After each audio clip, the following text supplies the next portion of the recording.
百歲㗎啦，真係不得了！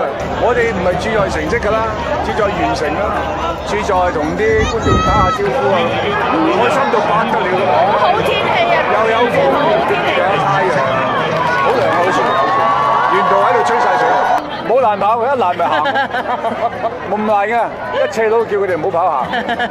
呢啲問題你應該跑全馬嘅時候問你嘛，全馬好輕鬆啫，等多20年。